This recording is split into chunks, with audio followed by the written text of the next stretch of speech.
First Lady Jill Biden is accused of pandering to a key voting bloc and facing fierce backlash over comments she made about inclusivity during a speech to progressive Hispanic voters in San Antonio yesterday. It was called the Latinx event. Watch. Raul helped build this organization with the understanding that the diversity of this community, as distinct as the Bogotas of the Bronx, as beautiful as the blossoms of Miami, and as unique as the breakfast tacos here in San Antonio, is your strength. Kaylee just said to me she didn't practice. I'm more afraid if she did. Okay. The National Association of Hispanic Journalists fired back with this. NAHJ encourages the First Lady and her communications team to take time to better understand the complexities of our people and communities. We are not tacos. Our heritage as Latinos is shaped by various diasporas, cultures, and food traditions. Do not reduce us to stereotypes. The First Lady's team has since apologized and said this. Her words were conveyed anything but pure admiration and love for the Latino communities, not to mention what she likes to eat, I guess. Her controversial comments come at a time President Biden's popularity among Latino voters is plummeting, and Republicans are picking up the gap there. A new New York Times Siena poll reveals only 32% approve of his job performance. Kellyanne, we'll start with you. Your thoughts. And by the way, bodega. I mean, I can see one outside the window. Yes, it is. And she's reading from a teleprompter, which makes her just the latest member of the Biden-Harris administration who can't speak well, even when it's in the teleprompter.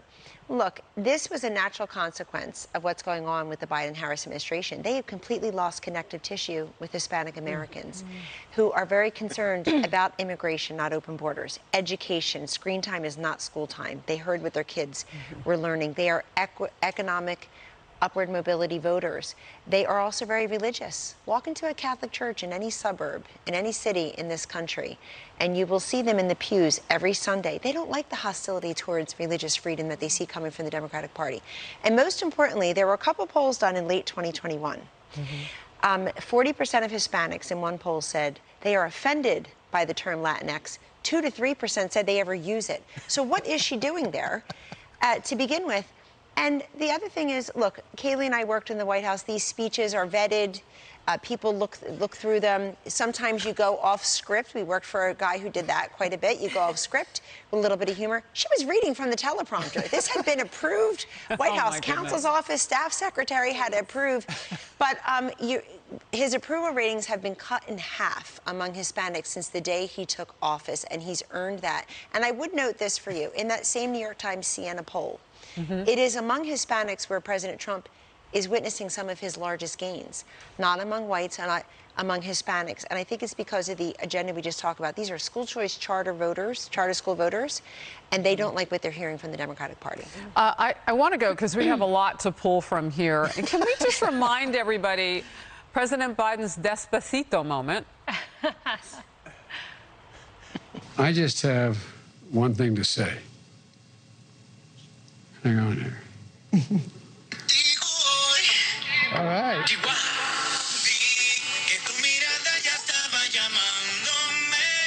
There you go. Dance a little bit, Joe. Come on. I'll show you, my man.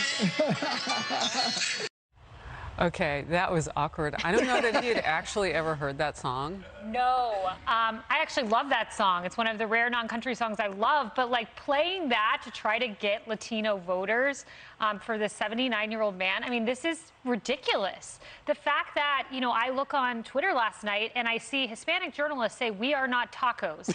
Okay, we are not tacos. When you have evoked that kind of response from a serious journalistic association of Latinos, you have done something wrong. I mean, rule number one, base in politics, don't contort and compare an entire group of voters, nonetheless a very important voting bloc, to a food item. I don't know what they were thinking. To Kellyanne's point, these speeches are vetted. People look through this. They thought this was a good idea. I imagine now maybe Ron Klain's going to say, anything coming out of FLOTUS office I need to sign off on. Oh my I don't know goodness. if even that'll help. Well, but to see the former, candidate, now president, go there as well in some awkward moment. I mean, what is this that we're watching? You heard Kellyanne talk about, the disconnect of connective tissue. That was so beautifully put. I mean, it's like they don't even see human beings. Yeah, it's a total disconnect. These are not gaffes. This is their best messaging, which is pretty frightening if you think about it. In the prompter. In the prompter. It was like vetted in the prompter. And I mean, when I come to New York City, I feel like Elf walking around here because I have no idea. But even I know that they're not, it's the best. They're not bodegas or whatever. Even I heard that and I was like, I'm pretty sure they're bodegas, but whatever. But this is, and it's important for voters to realize this. This is what Democrats think of you as voters. This is what Democrats think of Hispanics. You are pawns in their effort to get themselves elected and amass more power. That's what they think. And it doesn't matter if you're Hispanic or you're a woman or you're any minority. Well, how about black? If you don't vote for me, said candidate Joe Biden, you're not black. Yeah, no, and they do not care. And when you look at these, especially you look in neighborhoods that are predominantly represented by Democrat politicians and have been for a very long time, they don't care about your life. They're not trying to solve your problems. You're just pawns in their game. Emily, it's so hard to hear this type of criticism about the people who are representing our nation, not just here at home, but around the world, where everybody has a different diaspora culture.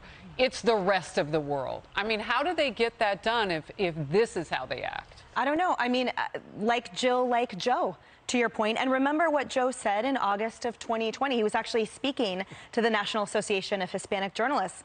Quote, unlike the African-American community, with notable exceptions, the Latino community is an incredibly diverse community with incredibly diverse attitudes about different things.